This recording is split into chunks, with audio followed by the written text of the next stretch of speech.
और खबर में आगे बढ़ेंगे, लेकिन उससे पहले आपको सीधा गाजियाबाद लेकर चलते हैं और बीएसपी सुप्रीमो मायावती क्या कुछ कह रही है वो सुनाते हैं। आए दिन यहाँ जाति व धर्म के नाम पर तनाव व दंगे आदि होते ही रहे हैं। प्रदेश में विकास के कार्य भी ज़्यादातर यहाँ एक विशेष क्षेत्र व एक समुदाय के लोगों तक ही सीमित होकर रह गए हैं। खासकर दलितों व अति पिछड़े वर्गों के मामले में हर स्तर पर हमें इनका सोतेला रवैया ही देखने के लिए मिला है। जब समाजवादी पार्टी पावर में थी तो खासकर दलितों व अति पिछड़े वर्गों के मामले में हर स्तर पर हमें इनका सोतेला रवैया ही देखने के लिए मिला है। इसके साथ ही इनके संतों, गुरुओं व महापुरुषों आदि को सम्मान देना तो सपा सरकार में इनके संतों, गुरुओं व महापुरुषों आदि को सम्मान देना तो बहुत दूर की बात रही, बल्कि इनका अधिकांश अनादर ही किया गया है, जिसके अनेकों उदाहरण आप लोगों के सामने हैं।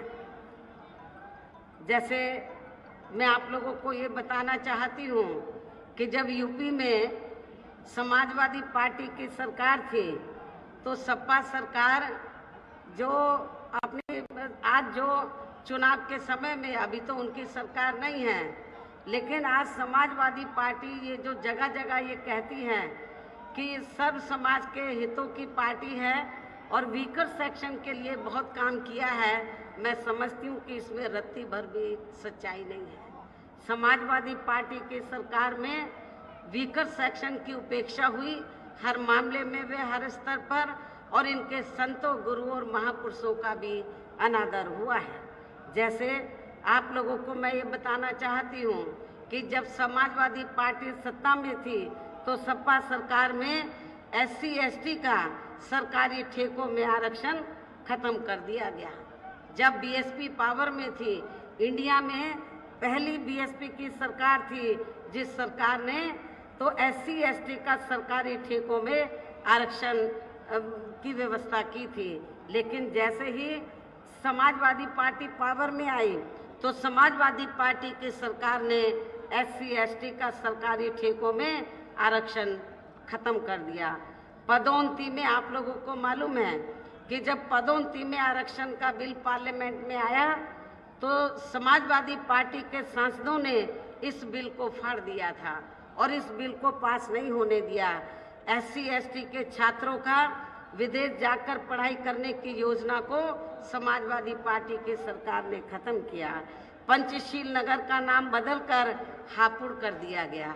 ये भी मैं बताना चाहती हूँ हापुड़ जिले के लोगों को, पंचशील नगर का नाम बदलकर हापुड़ कर दिया गया। संत रविदास नगर का नाम बदलकर भदोई कर दिया गया सपा सरकार में। भीमनगर का नाम बदलकर संभल कर दिया। छत्रपति शाहू जी महाराज मेडिकल कॉलेज का नाम बदलकर किंग जॉर्ज मेडिकल कॉलेज कर दिया। मान्यवर श्री कांशीराम जी कृषि विश्वविद्यालय बांदा का नाम बदल दिया गया। मान्य कोर्ट के निर्णय की आड़ में अनुसूचित जाति जनजाति के कर्मचारियों का गलत तरीके से डिमोशन किया गया। सपा सरकार में ही अनुसूचित जाति जनजाति के छात्रों का शून्य शुल्क पर प्रवेश समाप्त कर दिया।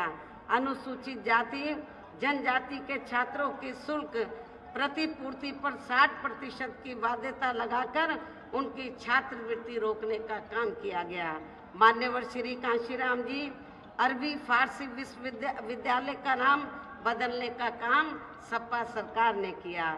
लखनऊ के गोमती नगर में डॉक्टर भीमराव अंबेडकर पार्क जो BSP की सरकार में बनाया गया था उसका नाम बदलकर जनेश्वर मिश्र पार्क कर दिया गया। ये सपा सरकार का कारनामे हैं। सरकारी भूमि आवंटन में SC ST को मिलने वाली प्राथमिकता को खत्म कर दिया गया। SC ST की भूमि खरीद को लेकर नया संशोधन लेकर आए जिसमें बिना DM के अनुमति के कोई भी उनकी ज़मीन खरीद सकता था, जिससे इन कमज़ोर वर्गों की ज़मीन को हथिया लिया जा सके।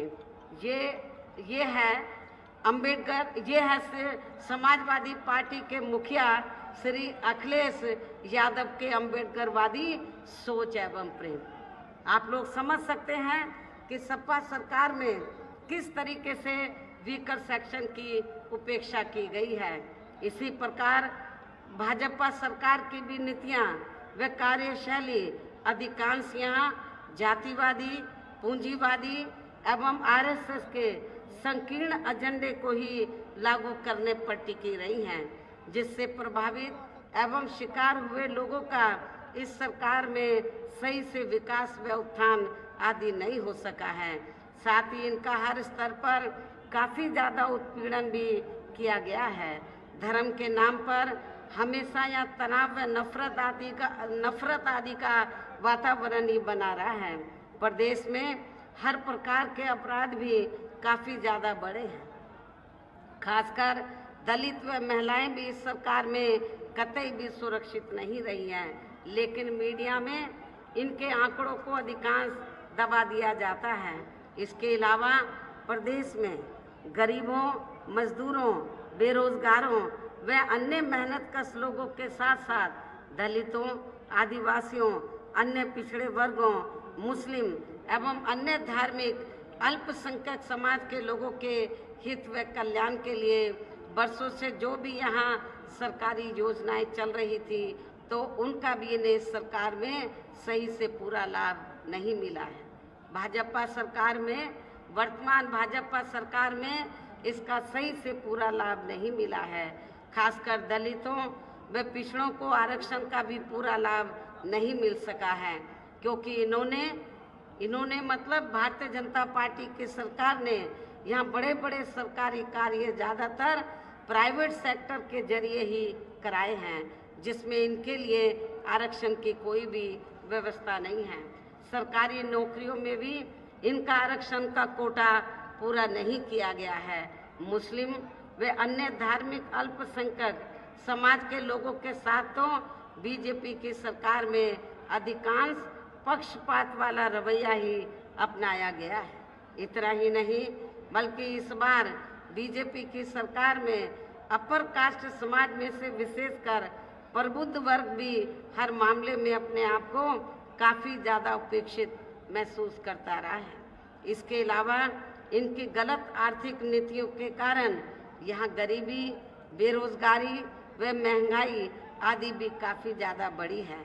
खासकर चुनाव घोषित होने से पहले तो पूरे देश में डीजल, पेट्रोल व रसोई गैस आदि की आए दिन बड़ी कीमतों ने तो जनता की काफ़ी ज़्यादा मुश्किलें बढ़ाई हैं, और ऐसा लगता है चुनाव खत्म होने के बाद पुनः इनकी कीमतें बढ़ा दी जाएंगी।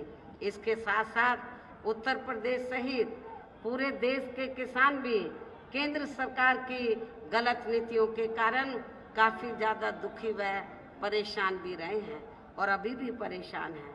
प्रदेश में बेरोजगार लोगों को रोजगार नहीं मिलने के कारण ही ज़्यादातर इनको इस सरकार में भी पलायन करना पड़ा है। कांग्रेस की आप लोगों को मालूम है कि आज़ादी के बाद लंबे अरसे तक कांग्रेस सत्ता में रही। यहाँ रोटी रोजी के साधन नहीं मिले, रोटी रोजी के लिए लोग पलायन करके चले गए, और उसके बाद जब चाहे सपा पावर में आई हो, चाहे बीजेपी पावर में वर्तमान में चल रही है, तो इन सभी पार्टियों की सरकारों में रोटी रोजी के लिए यहाँ पर जो बेरोजगार लोग हैं उनको पलायन करना पड़ा है, क्योंकि जब यहाँ की सरकारों ने रोटी रोजी के साधन नहीं दिए तो उनको पलायन करना पड़ा। यूपी में बहुजन समाज पार्टी की ही अकेली एक ऐसी सरकार थी कि इस सरकार में ना तो लोग पलायन करके गए बेरोजगार लोग, बल्कि जो दूसरे राज्यों में रोटी रोजी के लिए चले गए थे वो भी वहाँ से पलायन करके अपने नेटिव स्टेट में, अपने खुद के प्रदेश में इधर वो आ गए थे। इस प्रकार से इन सभी विरोधी पार्टियों की रही सरकारों में शुरू से ही यहाँ यूपी की जनता काफ़ी ज़्यादा दुखी व परेशान रही है। विशेषकर कोरोना महामारी के दौरान तो इन सभी की हालत और भी ज़्यादा खराब हो गई है। ऐसे में इन सभी विरोधी पार्टियों की रही सरकारों से निजात पाने के लिए अभी चुनाव में यहाँ प्रदेश की जनता को अपनी एकमात्र हितैषी पार्टी बहुजन समाज पार्टी की ही सरकार बनाना बहुत जरूरी है, जिसने अपने चारों रह शासनकाल के दौरान बिना पक्षपात व भेदभाव आदि के यहाँ कमजोर एवं उपेक्षित वर्गों के लोगों के साथ साथ सर्व समाज में से गरीबों, मजदूरों, बेरोजगारों, किसानों, व्यापारियों, कर्मचारियों, वकीलों एवं अन्य मेहनतकश लोगों के साथ ही युवाओं, छात्रों, महिलाओं व बुजुर्गों आदि के भी विकास एवं उत्थान के लिए अनेकों ऐतिहासिक व महत्वपूर्ण कार्य किए हैं। वो कार्य फिर से जब हमारी सरकार बन जाएगी तो वो कार्य फिर से यहाँ शुरू किए जाएंगे। इसके अलावा बीएसपी की रही सरकार में दलित एवं अन्य पिछड़े वर्गों में जन्मे अपने महान संतों, गुरुओं व महापुरुषों आदि को भी विभिन्न रूपों में पूरा आदर सम्मान दिया गया है। जब बीएसपी यहाँ पावर में रही, जिनकी यहाँ सभी विरोधी पार्टियों की रही सरकारों में काफ़ी ज़्यादा उपेक्षा की गई है, लेकिन इनके सम्मान में जब बीएसपी पावर में आ जाएगी, पुनः पावर में आ जाएगी, तो फिर इनके सम्मान में आगे भी कोई कमी नहीं आने दी जाएगी। इसके साथ साथ बीएसपी की सरकार में पूर्व की तरह ही यहाँ सभी वर्गों, धर्मों व विभिन्न क्षेत्रों में लगे लोगों के हितों में भी फिर से ऐतिहासिक कार्य किए जाएंगे। प्रदेश में विशेषकर गरीबी व बेरोजगारी आदि को दूर करने के लिए जरूरी कदम उठाए जाएंगे और ये हमारी सरकार का इस बार भी फिर से मुख्य एजेंडा होगा। पश्चिमी यूपी के लोगों को मालूम है कि जब मेरी सरकार थी और पुलिस में भर्ती हुई और विभिन्न विभागों में भर्ती हुई, तो बड़े पैमाने पर पूरे उत्तर प्रदेश में जो नवयुवक लोग थे बेरोजगार, उनको रोटी रोजी के साथ जिन महान संतों, गुरुओं एवं महापुरुषों आदि के आदर सम्मान में व उनके नाम पर जनहित की जो अनेकों योजनाएं शुरू की गई थी, साथ ही नए जिलों के नाम भी रखे गए थे, तो उन्हें अधिकांश सपा सरकार द्वारा बदल दिया गया है, जिससे उनके प्रति इनकी हीन व जातिवादी मानसिकता भी साफ झलकती है तथा जिन्हें फिर बीएसपी की सरकार बनने पर जरूर बहाल कर दिया जाएगा। इसके साथ साथ बीएसपी की रही सरकार में सर्व समाज के व विभिन्न क्षेत्रों में लगे लोगों के हितों में जो अनेकों महत्वपूर्ण व ऐतिहासिक फैसले लिए गए थे, जिन्हें सत्ता परिवर्तन होने पर बाद में सपा व बीजेपी की सरकार ने ज्यादातर दरकिनारी कर दिया है, तो उन्हें भी फिर से शुरू किया जाएगा। इसके साथ ही बीएसपी की सरकार बनने पर यहाँ बीजेपी व सपा आदि के शासनकाल की तरह कानून व्यवस्था को किसी भी कीमत पर खराब व लचर नहीं होने दिया जाएगा और हर स्तर पर कानून द्वारा कानून का राज कायम किया जाएगा। जाति व धर्म के आधार पर यहाँ लोगों का किसी भी प्रकार से शोषण व उत्पीड़न आदि नहीं होने दिया जाएगा, जैसा कि वर्तमान भाजपा सरकार में हो रहा है। खासकर कानून व्यवस्था को बेहतरीन बनाने के लिए विशेष अभियान के तहत व दलगत राजनीति से ऊपर उठकर यहाँ गुंडों, बदमाशों, माफियाओं व अन्य आपराधिक एवं अराजक तत्वों को भी जेल की सलाखों में ही भेजा जाएगा, जहां मेरी सरकार ने इनकी जेल के बाहर नहीं बल्कि जेल के अंदर ही सही जगह होती है। इतना ही नहीं बल्कि वर्तमान भाजपा सरकार ने जाति, धर्म व राजनीतिक द्वेष की भावना के तहत जिन लोगों को खासकर धरना प्रदर्शन आदि के नाम पर जबरदस्ती गलत धाराओं में फंसा के उन पर अनेकों केस चलाए हुए हैं, तो उन मामलों की भी सही से जांच करा के उनके केस भी खत्म कर दिए जाएंगे। अर्थात वर्तमान भाजपा सरकार ने प्रदेश की जेलें जो अधिकांश ऐसे लोगों से भर दी गई हैं, तो उन्हें खाली करा के केवल यहाँ आपराधिक तत्वों को ही रखा जाएगा। इसके अलावा प्रदेश में खासकर शिक्षा के क्षेत्र में व अन्य और विभागों के भी कर्मचारी जो आए दिन अपनी मांगों को लेकर धरना प्रदर्शन एवं हड़ताल आदि करते रहते हैं, तो उन सभी मामलों को निपटाने के लिए एक आयोग का गठन किया जाएगा और उनकी सही मांगों को मान लिया जाएगा। इसके साथ ही यहाँ मैं ये भी कहना चाहती हूँ कि कुछ महीने पहले मैंने दिनांक 7 सितंबर को प्रबुद्ध वर्ग की सुरक्षा, सम्मान व तरक्की आदि को लेकर किए गए सम्मेलन में तथा इसके बाद दिनांक 9 अक्टूबर को मान्यवर श्री कांशीराम जी की पुण्यतिथि के मौके पर भी मैंने सर्व जन हिताय व सर्व जन सुखाय को लेकर जो भी कार्य करने के लिए कहा है, तो उन पर भी जरूर अमल किया जाएगा। लेकिन ये सभी कार्य करने के लिए इस चुनाव में यहाँ बीएसपी की सरकार बनाना बहुत जरूरी है। बीएसपी की पूर्ण बहुमत की सरकार बनाना बहुत जरूरी है, जिसके लिए पार्टी के लोगों को वोट पड़ने तक यह सभी विरोधी पार्टियों के साम दाम दंड भेद आदि हथकंडों से भी जरूर सावधान रहना है। और इस मामले में विरोधी पार्टियां चुनाव होने से कुछ समय पहले व चुनाव के दौरान भी अपने अपने पक्ष में हवा बनाने के लिए खासकर मीडिया व ओपिनियन पोल एवं सर्वे आदि का जो बड़े पैमाने पर गलत इस्तेमाल करती हैं, तो उससे आप लोगों को बिल्कुल भी गुमराह नहीं होना है।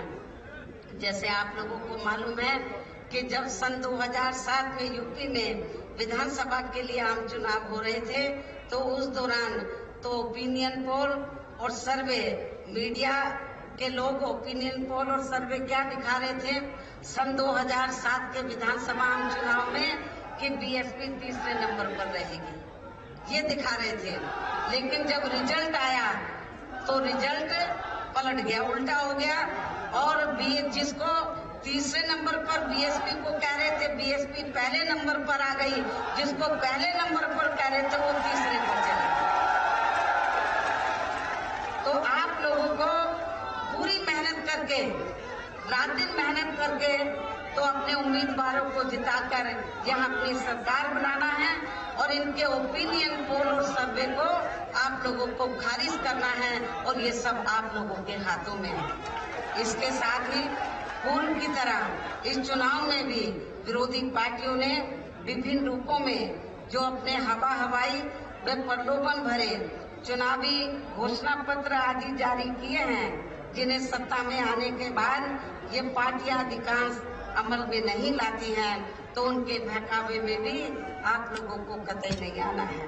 जबकि इस मामले में बीएसपी किसी भी चुनाव में विरोधी पार्टियों की तरह अपना कोई भी चुनावी घोषणा पत्र आदि जारी नहीं करती है, क्योंकि बीएसपी कहने में बहुत कम बल्कि कार्य करके दिखाने में ही ज्यादा विश्वास रखती है। और ऐसा हमने यहाँ यूपी में अपनी चारों रही सरकारों के दौरान करके भी दिखाया है। इतना ही नहीं बल्कि हमारी पार्टी की चारों रही सरकारों ने प्रदेश में बिगड़ी हुई कानून व्यवस्था को सुधारने के साथ साथ प्रदेश के विकास व आम जनहित के लिए जो असंख्य अति महत्वपूर्ण कार्य किए हैं, वो अभी तक यहाँ किसी भी विरोधी पार्टी की सरकार ने नहीं किए हैं, बल्कि ज्यादातर उन्हीं ही कार्यों के नाम व स्वरूप आदि बदलकर अब विरोधी पार्टियों की सरकारें उन्हीं को ही भुनाने में लग रही हैं। और इस मामले में आप लोगों को ये मालूम है कि बीएसपी की रही सरकार गौतम बुद्ध नगर के जेवर क्षेत्र में ताज इंटरनेशनल एयरपोर्ट व एविएशन हब एवं नोएडा से बलिया तक 8 लेन की गंगा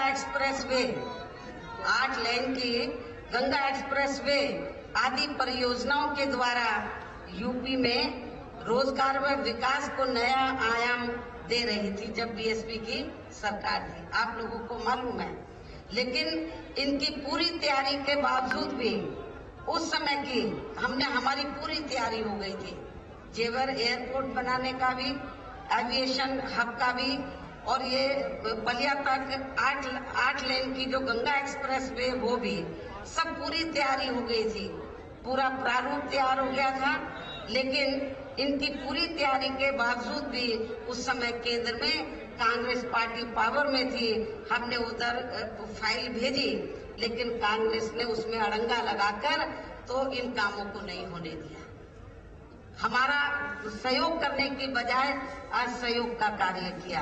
पहले सपा वे अब भाजपा सरकार का कार्यकाल गुजरने के बाद हमारी पार्टी जब सत्ता से बाहर हो गई, उसके बाद सपा पावर में आई, बीजेपी पावर में आई। पहले सपा और वह अब भाजपा सरकार का कार्यकाल गुजरने के लगभग 1 दशक बाद इन महत्वाकांक्षी योजनाओं का शिलान्यास हुआ है, केवल शिलान्यास हुआ है, जबकि विकास के ऐसे कामों को समय से शुरू होकर अब तक पूरा भी हो जाना चाहिए था। किंतु अब चुनाव के समय इनकी नींव रखे जाने पर सरकार की नियत व नीति पर शक उठाना स्वाभाविक है। ये केवल इनके चुनावी हथकंडे हैं, इसके सिवाय कुछ भी नहीं है। केवल ये शिलान्यास करते हैं, घोषणाएं करते हैं और काम को जमीनी तौर पर अमली जामा नहीं पहनाते हैं। और ये जो मैंने कुछ कामों का जिक्र किया जो बड़े बड़े काम थे, और इससे बड़े पैमाने पर पश्चिमी यूपी के लोगों को रोटी रोटी के साधन मिल जाते। ये जो यदि उस समय सेंटर में कांग्रेस की सरकार इन कार्यों में रोड़े नहीं लगाती तो मेरे ख्याल ये सारे काम शुरू हो जाते और पश्चिमी यूपी के लोगों को बड़े पैमाने पर यहाँ रोटी रोटी के साधन मिलते। लेकिन कांग्रेस ने ऐसा नहीं किया और बाद में सपा और भारतीय जनता पार्टी की सरकार भी केवल वो फाइलें घुमाती रही। और जब अब चुनाव नजदीक आ गया, यूपी का जैसे ही चुनाव नजदीक आने वाला था तो केवल फॉर्मेलिटी पूरी करके कि हम पर शिलान्यास करके हम ये बना रहे हैं वो बना रहे हैं, लेकिन किया कुछ नहीं। यदि इनकी नीयत साफ होती तो 5 साल के अंदर ये सारा काम हो जाना चाहिए था, जो नहीं हुआ है। इन्हीं जरूरी बातों के साथ ही अब मेरा यही कहना है कि आप लोगों को इस चुनाव में अपने हित व कल्याण के लिए या फिर से यूपी में बीएसपी की सर्वजन हिताय व सर्वजन सुखाय की नीतियों पर आधारित सरकार बनाना बहुत जरूरी है। और इसके लिए पार्टी के लोगों को वोट पड़ने वाले दिन कोरोना नियमों का भी पालन करते हुए सबसे पहले सुबह उठते ही व समय से अपने अपने पोलिंग बूथों पर अपना वोट डालने के लिए जरूर जाना है। इसके साथ ही आपका वोट अन्य कोई व्यक्ति ना डाल सके, इसका भी आप लोगों को खुद ही ध्यान रखना है। इसके साथ साथ अपनी पार्टी का कोई भी वोट पड़ने से ना रह जाए तो उसका भी पार्टी की हर पोलिंग बूथ की कमेटी को विशेष ध्यान रखना है। और अब मेरी बीएसपी के लोगों से यही अपील है कि पार्टी ने यहाँ आपके मेरठ मंडल में जिन भी विधानसभा की सीटों पर अपनी पार्टी के उम्मीदवारों को चुनाव के मैदान में उतारा है, जो यहाँ आप लोगों के बीच में यहाँ मौजूद हैं। हमारे मेरठ मंडल के बीएसपी के प्रत्याशी तो यहाँ आपके सामने इधर मंच पर मौजूद हैं। मेरी आप लोगों से पुरजोर अपील है कि मेरठ मंडल के बीएसपी के इन सभी प्रत्याशियों को आप लोग वोट वाले दिन अपनी पार्टी के हाथी चुनाव चिन्ह के सामने वाले बटन को दबा के इनको आप लोग जरूर जिताएंगे। और फिर से आपको यहाँ सन 2007 की तरह ही बीएसपी की अपनी पूर्ण बहुमत की सरकार जरूर बनाना है। तभी फिर प्रदेश में अमन चैन कायम होने के साथ साथ यहाँ सभी धर्मों व वर्गों के लोगों का भी सही से विकास व उत्थान आदि हो सकता है। साथ ही जहाँ अन्याय, अपराध, भय व भ्रष्टाचार मुक्त एवं विकास युक्त वातावरण भी पैदा हो सकता है तथा तभी फिर यहाँ परम पूज्य बाबा साहब डॉक्टर भीमराव अंबेडकर एवं मान्यवर श्री कांशीराम जी आदि का भी सपना सही साकार हो सकता है। इस उम्मीद के साथ ही मेरा यही कहना है कि अब आपको, जो मैंने एक नारा दिया है, अब आपको हर पोलिंग बूथ को जिताना है, बीएसपी को सत्ता में लाना है। आप लोगों को हर पोलिंग बूथ को जिताना है, बीएसपी को सत्ता में लाना है।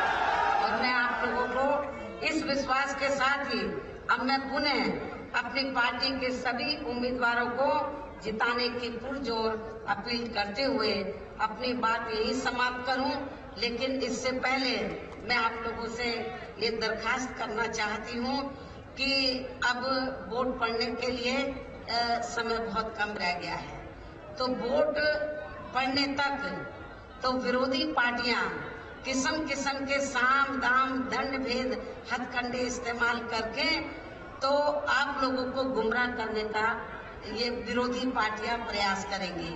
लेकिन आप लोगों को गुमराह नहीं होना है, बल्कि आप लोगों को तो मेरठ मंडल की जितनी विधानसभा की सीटें हैं, हर विधानसभा में तो हमारी पार्टी ने जो पोलिंग बूथ की कमेटी बनाई है, तो हर पोलिंग बूथ की कमेटी की ये जिम्मेवारी बनती है कि वो सेक्टर और विधानसभा की कमेटी की देखरेख में अपनी पार्टी के उम्मीदवार को जिताने का पूरा प्रयास करें। और मैं खास तौर से विधानसभा की कमेटी को, सेक्टर की कमेटी को और पोलिंग बूथ की कमेटी से मैं पुरजोर अपील करती हूँ, यदि आप लोग इस चुनाव में अपनी जिम्मेवारी को ईमानदारी निष्ठा से निभा लेते हैं, तो फिर हमारा उम्मीदवार कोई हार नहीं पाएगा।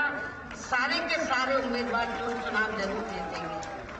और जब हमारी पार्टी के मेरठ मंडल के उम्मीदवार जीतेंगे तो उसका श्रेय तो मैं पार्टी के वरिष्ठ लोगों को नहीं दूंगी, इसका श्रेय मैं उम्मीदवारों को नहीं दूंगी, बल्कि जो पोलिंग बूथ की कमेटी है, विधानसभा की कमेटी है, सेक्टर की कमेटी है, तो उसका क्रेडिट मैं उसको दूंगी। इसलिए मेरा पोलिंग बूथ की कमेटी के लोगों से खास दरखास्त है कि आप लोग पूरी ईमानदारी निष्ठा से तो अपने इन सभी उम्मीदवारों को जिताएं और बीएसपी का जो हाथी चुनाव चिन्ह है, हाथी चुनाव चिन्ह के सामने वाले बटन को दबाकर इनको भारी वोटों के अंतर से जरूर जिताएं। इस पुरजोर अपील के साथ ही अब मैं अपनी बात यही समाप्त करती हूँ। जय भीम, जय भारत। तो बीएसपी सुप्रीमो मायावती की चुनावी सभा को आप सुन रहे थे। गाजियाबाद से आपको हम सीधी तस्वीर दिखाते हैं, जहां पर बड़ी बातें बीएसपी सुप्रीमो मायावती की ओर से की गई हैं और 403 सीटों पर अकेले बीएसपी चुनाव लड़ेगी, ऐसा कहना है बीएसपी सुप्रीमो मायावती का। चुनावी जनसभा को संबोधित कर रही थी बीएसपी सुप्रीमो मायावती।